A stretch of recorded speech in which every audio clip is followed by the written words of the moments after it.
Ruth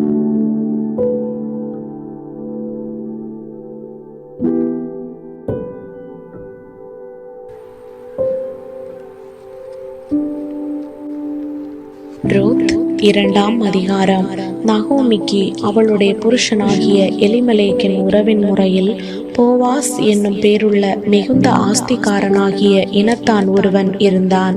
மோவாபிய ஸ்திரீயான Ruth என்பவள் நகோமியை பார்த்து, நான் வயல்வெளிக்கு போய் யாருடைய கண்களில் எனக்கு தயை கிடைக்குமோ அவர் பிறகே கதிர்களை பொறுக்கி கொண்டு வருகிறேன் என்றாள். அதற்கு இவள், என் மகளே, போ என்றாள். அவள் போய் வயல்வெளியில் அறுக்கிறவர்கள் பிறகே பொறுக்கினாள். தற்செயலாய் அவளுக்கு நேரிட்ட அந்த வயல் நிலம் எலிமெலேக்கின் வம்சத்தானாகிய போவாசுடையதாயிருந்தது. அப்பொழுது போவாஸ் பெத்லெகேமிலிருந்து வந்து அறுக்கிறவர்களை பார்த்து, கர்த்தர் உங்களோட இருப்பாராக என்றான். அதற்கு அவர்கள், கர்த்தர் உம்மை ஆசீர்வதிப்பாராக என்றார்கள். பின்பு போவாஸ் அறுக்கிறவர்கள் மேல் கண்காணியாக வைக்கப்பட்ட தன் வேலைக்காரனை நோக்கி, இந்த பெண் பிள்ளை யாருடையவள் என்று கேட்டான். அறுக்கிறவர்கள் மேல் கண்காணியாக வைக்கப்பட்ட அந்த வேலைக்காரன் பிரதியுத்தரமாக, இவள் மோவாப் தேசத்திலிருந்து நகோமியோடே கூட வந்த மோவாபிய பெண் பிள்ளை. அறுக்கிறவர்கள் பிறகே அரிக்கட்டுகளிலிருந்து சிந்தினதை பொறுக்கிக் கொள்கிறேன் என்று அவள் என்னிடத்தில் கேட்டுக்கொண்டாள். காலமே துவக்கி இதுவரைக்கும் இங்கே இருக்கிறாள். இப்பொழுது அவள் குடிசைக்கு வந்து கொஞ்ச நேரம்தான் ஆயிற்று என்றான். அப்பொழுது போவாஸ் ரூத்தை பார்த்து, மகளே கேள், பொறுக்கிக் கொள்ள வேறே வயலில் போகாமலும் இவ்விடத்தை விட்டு போகாமலும் இங்கே என் ஊழியக்கார பெண்களோடு கூடவே இரு.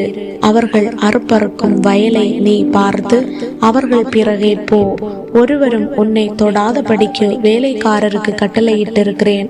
உனக்கு தாகம் எடுத்தால் தண்ணீர் குடங்கள் அண்டைக்கு போய் வேலைக்காரர் மொண்டு கொண்டு வருகிறதிலே குடிக்கலாம் என்றான். அப்பொழுது அவள் தரையிலே முகங்குப்புற விழுந்து வணங்கி, நான் அந்நிய தேசத்தாளாயிருக்க நீர் என்னை விசாரிக்கும்படி எனக்கு எதினாலே உம்முடைய கண்களில் தயை கிடைத்தது என்றாள். அதற்கு போவாஸ் பிரதியுத்தரமாக, உன் புருஷன் மரணமடைந்த பின்பு நீ உன் மாமியாருக்காக செய்ததும், நீ உன் தகப்பனையும் உன் தாயையும் உன் ஜன்ம தேசத்தையும் விட்டு முன்னே நீ அறியாத ஜனங்களிடத்தில் வந்ததும் எல்லாம் எனக்கு விவரமாய் தெரிவிக்கப்பட்டது. உன் செய்கைக்கு தக்க பலனை கர்த்தர் உனக்கு கட்டளையிடுவாராக. இஸ்ரவேலின் தேவனாகிய கர்த்தருடைய செட்டைகளின் கீழ் அடைக்கலமாய் வந்த உனக்கு அவராலே நிறைவான பலன் கிடைப்பதாக என்றான். அதற்கு அவள், என் ஆண்டவனே, உம்முடைய கண்களில் எனக்கு தயை கிடைக்க வேண்டும். நான் உம்முடைய வேலைக்காரிகளில் ஒருத்திக்கும் சமானமாயிராவிட்டாலும் நீர் எனக்கு ஆறுதல் சொல்லி உம்முடைய அடியாளோட பட்சமாய் பேசினீரே என்றாள். பின்னும் போவாஸ் சாப்பாட்டு வேளையில் அவளை பார்த்து, நீ இங்கே வந்து இந்த அப்பத்திலே புசித்து காடியிலே உன் துணிக்கையை தோய்த்துக்கொள் என்றான்.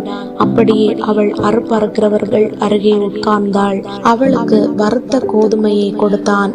அவள் சாப்பிட்டு திருப்தி அடைந்து மீந்ததை வைத்து கொண்டாள். அவள் கதிர் பொறுக்கிக் கொள்ள எழுந்த போது போவாஸ் தன் வேலைக்காரரை நோக்கி, அவள் அரிக்கட்டுகள் நடுவே பொறுக்கிக் கொள்ளட்டும், அவளை ஈனம் பண்ண வேண்டாம். அவள் பொறுக்கிக் கொள்ளும்படிக்கு அவளுக்காக அரிகளிலே சிலதை சிந்தவிடுங்கள், அவளை அதட்டாதிருங்கள் என்று கட்டளையிட்டான்.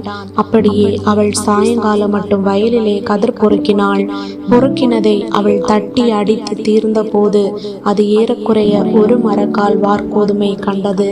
அவள் அதை எடுத்துக்கொண்டு ஊருக்குள் வந்தாள். அவள் பொறுக்கினதை அவளுடைய மாமி பார்த்தாள். தான் திருப்தியாய் சாப்பிட்டு மீதியாக வைத்ததையும் எடுத்து அவளுக்கு கொடுத்தாள். அப்பொழுது அவளுடைய மாமி, இன்று எங்கே கதிர் பொறுக்கினாய், எவ்விடத்தில் வேலை செய்தாய் என்று அவளிடத்தில் கேட்டு, உன்னை விசாரித்தவன் ஆசீர்வதிக்கப்படுவானாக என்றாள். அப்பொழுது அவள், இன்னாரிடத்திலே வேலை செய்தேன் என்று தன் மாமிக்கு அறிவித்து, நான் இன்று வேலை செய்த வயல்காரன் பேர் போவாஸ் என்றாள். அப்பொழுது நகோமி தன் மருமகளை பார்த்து, உயிரோடு இருக்கிறவர்களுக்கும் மரித்தவர்களுக்கும் தயவு செய்கிற கர்த்தராலே அவன் ஆசீர்வதிக்கப்படுவானாக என்றாள். பின்னும் நகோமி அவளை பார்த்து, அந்த மனுஷன் நமக்கு நெருங்கின உறவின் முறையானும் நம்மை ஆதரிக்கிற சுதந்திரவாளிகளில் ஒருவனுமாயிருக்கிறான் என்றாள். பின்னும் மோவாபிய ஸ்திரீயான ரூத் அவர் என்னை நோக்கி, என் அறுப்பெல்லாம் அறுத்து தீரும் மட்டும் நீ என் வேலைக்காரிகளோடே கூடவே இரு என்று சொன்னார் என்றாள். அப்பொழுது நகோமி தன் மருமகளாகிய ரூத்தை பார்த்து, என் மகளே, வேறொரு வயலிலே மனுஷர் உன்னை எதிர்க்காதபடிக்கு நீ அவன் வேலைக்காரிகளோடே போகிறது நல்லது என்றாள். அப்படியே கோதுமை அறுப்பும் வார்கோதுமை அறுப்பும் தீரும் மட்டும் அவள் கதிர் பொறுக்கும்படிக்கு போவாசுடைய வேலைக்காரிகளோட கூடியிருந்து தன் மாமியினிடத்தில் தங்கினாள்.